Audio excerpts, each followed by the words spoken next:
গ্রামের যে ধ্রুবজিতের উপরে যে যে ঘটনাটা হয়েছে, বর্তমানে সে শিলচর মেডিকেল হাসপাতালে চিকিৎসাধীন। আর গ্রামের মানুষ এবং আত্মীয় পরিজন সবাই যে জায়গাটার ঘটনাটা করছে এই লোকে সেই কালী মন্দিরের বটগাছের তলে তার ঠিক বিপরীতে ঘটনাটা করছে। এবং গ্রামের তারা মা বোন কাকি এবং পরিজন সবাই গ্রামের মানুষরা ইয়া এখানে কালীর কাছে একটাই জিনিস প্রার্থনা করা যে তার সুস্থ ইয়া আবার স্বাভাবিকভাবে আবার ফিরিয়ে আইতো তারা গেছে, যেহেতু গ্রামের ছেলে। আর তারা ভগবানের কাছে এটাই প্রার্থনা করে এবং দেশ দশের কাছে তারা কামনা করা যে সুস্থ হইয়া স্বাভাবিকভাবে আবার ফিরিয়ে আইতো। যে জায়গাটার ঘটনা ঘটছে ওই লোকে এই সেই জায়গা। এবং আমি সেই জায়গাটা কালী মন্দিরের যে বটগাছ যেটা আছে, বটগাছের ঠিক পিছনে আজকে তারা গ্রামের মহিলারা ইয়া এখানে একত্রিত হইয়া ইয়া মোমবাতি ছাটা ধূপকাঠি জ্বালাইয়া দিয়েছেন দিয়া কালিমার চরণে এবং ভগবানের কাছে প্রার্থনা করা যে তার শরীর সুস্থ হইয়া স্বাভাবিকভাবে যে আবার তারা কাছে ফিরিয়ে আইতো।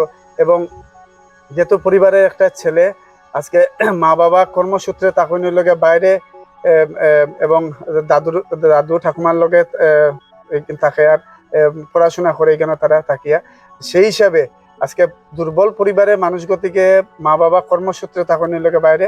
আর আজকে এই ধরনের একটা ঘটনা হয়েছে, এটা লেগে গ্রামের প্রত্যেকটা মানুষ মর্মাহত যে এইভাবে ঘটনাটা কোনোদিনই তারা ভাবছেন না।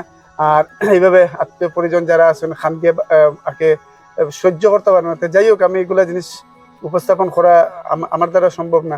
যাই হোক, আমরা ভগবানের কাছে প্রার্থনা করবো যে আপনারা তার লেগে একটু আশীর্বাদ করুন।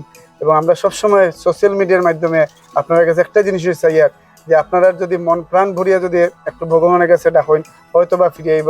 যেরকম ঘটনা হয়েছে গাড়ির এই সাইডে সম্পূর্ণ বেশ অর্ধেক জায়গা কত হয়েছে। যাই হোক, এগুলা জিনিস তো খাওয়া যায় না আর এবং দেখানিও যায় না।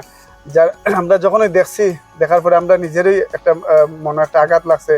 যাই হোক, আমরা কাছে কোনো বাসা নাই। এই যে গ্রামের যারা তার মামি কাকি পিসি এবং সবাই কান্নাকাটি করা ভগবানের কাছে এবং কালীর কাছে, সেই কালী মন্দির আমি দেখাই পাচ্ছি লেগে সেই কালী মন্দির। আর কালী মন্দিরের যে বটগাছ যেটা আছে সেই লোকে বটগাছ এই বিপরীতে এই যে জায়গাতে যারা দাঁড়াইয়া আছে এই জায়গাটার মধ্যে তারা এখানে বইয়া খেলাধুলা করে বন্ধু বান্ধব নিয়ে কি কারণে বা কি ঘটনা হয়েছে আমরা এইসব ব্যাপারে যাই না। আমরা একটা জিনিসই করি, ভগবানের কাছে প্রার্থনা করিয়া কালীর কাছে মহাদেবের কাছে প্রার্থনা করিয়া যেন স্বাভাবিকভাবে সুস্থ হইয়া আবার সেই পরিবারের মানুষের যারা আজকে খানি নাই ঘুম নাই এখন খালি ভগবানের কাছে প্রার্থনা করা যে সুস্থ হইয়া আবার স্বাভাবিকভাবে আবার তার বাড়িতে ফিরিয়ে যাওয়ার লাগে। যেহেতু তার মা বাবা কর্মসূত্রে তখন হলো কলিকাতা এবং দুর্বল পরিবারের মানুষ গতিকে কর্মসূত্রে থাকতে লাগে কেন, সেই হিসাবে তারা আর কোনো একমাত্র ভগবানই ঈশ্বরী আর কালী ঠাকুর যার যেভাবে প্রার্থনা করেন ভগবানের কাছে প্রার্থনা করিয়া একমাত্রই আশা যে ঈশ্বরে যদি কোনো কৃপা করেন আবার স্বাভাবিকভাবে আমরা কাছে। যাই হোক, আমি বিনীতভাবে অনুরোধ করবো প্রত্যেকটা মানুষের কাছে সোশ্যাল মিডিয়ার মাধ্যমে আমরা কিচ্ছু করার নাই, সোশ্যাল মিডিয়ার মাধ্যমে আমরা বিনীতভাবে অনুরোধ করবো যে যেন স্বাভাবিকভাবে আবার আমরা কাছে ফিরে আসে। যাই হোক, সবাই সুস্থ তখন ভালো তখন এটাই কেমন।